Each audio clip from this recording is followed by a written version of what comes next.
Hades, god of the underworld, looked around at all the unhappy spirits. What I need is a woman to clean up around here and entertain my guests, he said. So he climbed onto his chariot and told his horse to take him to earth. He was going to kidnap the first woman he saw and make her his wife. On earth, Demeter, the goddess of plants, was teaching her beautiful daughter, Persephone, about all the plants and crops she made for people. Being a goddess was important work, but Demeter loved being a mother more than anything in the world. You are the greatest thing I've ever met, she said as she hugged Persephone. Suddenly, the ground beneath them started to shake. Earthquake, Persephone screamed. But it wasn't an earthquake. It was Hades coming up from the underworld. He burst through the ground and floated above the shaking women. He thought. Demeter is my sister, so I can marry her. I will take the other one. He grabbed Persephone by her hair and took her to the underworld. This all happened so quickly that Persephone didn't have time to scream for help. By the time Demeter opened her eyes, the ground had closed up, and her daughter was gone. For months, Demeter searched high and low for her missing daughter. She walked over mountains, through forests, across rivers, and past caves, crying out, Persephone, please come back to me. Demeter was so heartbroken that she forgot about her work as a goddess. Soon plants turned brown, crops started to die, and people starved because there was no food to eat. Thus, the greatest of all gods was watching from his home on Mount Olympus.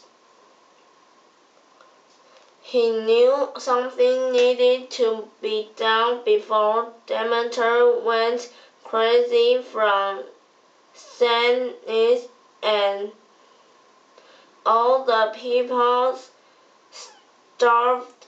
He decided to go to the underworld and face the problem himself.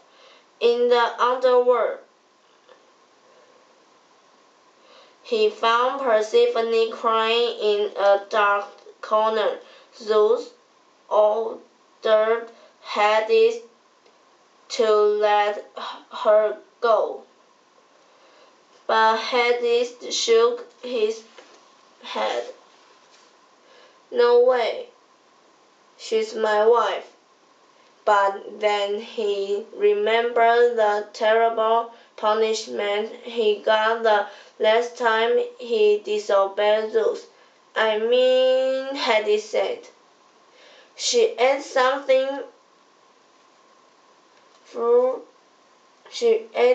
fruit a few minutes ago. You made the rules yourself. If you eat something in the underworld, you have to live here forever." "But I only took 6 bits," cried Persephone. "I'll stay here for 6 months. But let me return to my mother for the rest of the year." So Persephone returned to her mother. Demeter was so happy that the plants and crops began to grow again. Those 6 happy months became spring and summer. When Persephone returned to Hades, Demeter was so heartbroken that the plants and crops died again. And those cold months are known as fall and winter. Each year, when winter changes to spring and summer turns to fall, remember to look for Persephone moving between Earth and the underworld. Echo was an nymph who loved to talk every day. She entertained the other nymphs with wild stories about the gods and goddesses. A lot of nymphs liked Echo because she was very funny, but others thought she talked too much. One day, the goddess Hera went to Earth to look for her husband Zeus. Hera didn't trust Zeus because he often fell in love with other women. That day, she was sure he was in the woods swimming with Echo and the other beautiful nymphs. Hera would have caught him, but the nymphs heard Hera coming and sent Echo to stop her while Zeus escaped. "Hera, you look so beautiful today," Echo began when she saw Hera. "Did you do something different with your hair? That pretty dress. I've never seen you wear black before. Oh, did you hear what happened to Persephone?"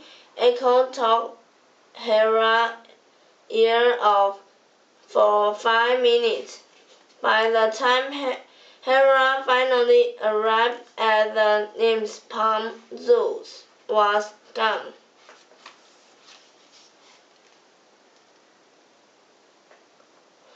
She realized that Echo had tricked her, and Hera took her revenge. "Never play tricks on a goddess, Hera screamed. From now on, your mouth will never speak important words. Instead, you will only be able to respect what others say. Others say, others say, others say. Repeat echo. This was the worst punishment for Echo. She couldn't tell exciting stories to her friends. She couldn't even have a conversation with them. Soon, nobody wanted to talk to Echo because she just repeated everything they say. While Echo was walking sadly through the forest one day, she saw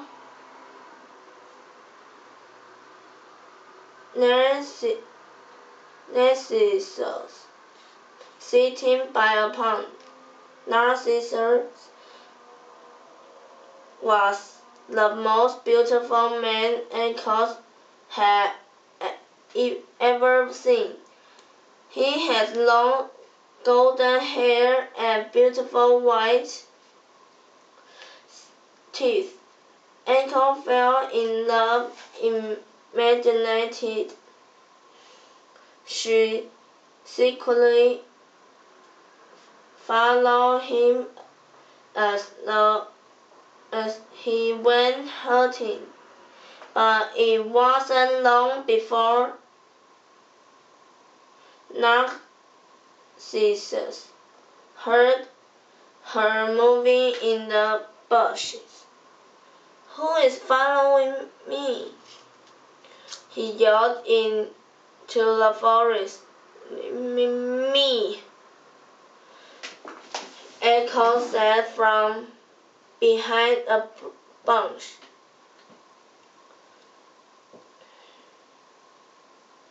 Narcissus didn't see anyone, so he asked, "Are you my enemy or my friend?" "Friend," Echo repeated. "Then come here. Let's be together." These were exactly what Echo wanted to hear. "Be together, be together, be together," she said, running with open arms toward her love. When Narcissus saw the strange nymph running toward him, he screamed, "I don't know you! Go away!" Echo put her hands over her mouth to stop the unwanted words, but it was no use. "Go away, go away, go away," she said back to him. Embarrassed, Echo turned and ran into the woods. She ran until she found a cave in the mountains. She hid there for months without eating or drinking, and each day she grew thinner and thinner. Finally, her body turned to dust and blew away with the wind. Nothing was left of Echo except for her voice, which can still be heard repeating what we say. Helios, the sun god, had the important job of making the sunrise and set each day. Talking of from an island in the east, his 4 powerful horses and chariot pulled the sun across the sky. When Helios landed on an island in the west, the sun fell below the horizon, and day turned into night. During the night, Helios and his horses slept on a big boat as it carried them and the sun under the earth and back to the island in the east. This job kept Helios so busy that he couldn't spend a lot of time with his family. One morning, when Helios returned to the island in the east, his oldest son, Phaethon, was waiting for him. "You haven't been home in a week," Phaethon cried. "Yesterday was my 13th birthday. Good fathers don't forget birthdays. Please understand," Helios begged Phaethon. "People depend on me to make the sun rise so they can have warmth and light. How can I make it up to you?" "Let me drive your chariot," answered Phaethon. "Impossible," Helios said. "You are too young. My horses are too powerful for you to control them. I want to be the sun god for a day. Then maybe I will understand why you choose your job over our family," Phaethon said, trying to make Helios feeling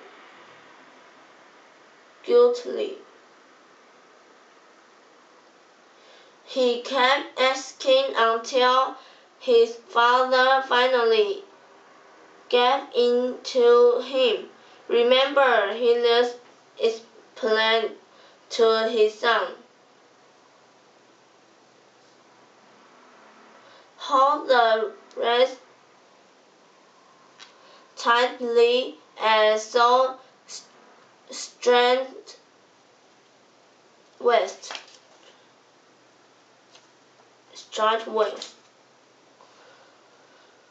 Phaethon was too excited to listen to his father. Without saying goodbye, he shook the reins, and the horses shot off.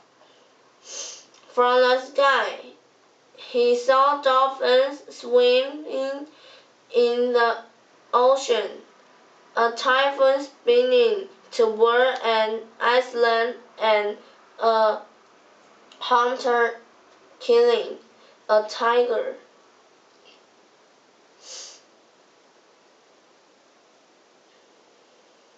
He was so amazed by how the world looked from above that he paid little attention to hold the reins tight.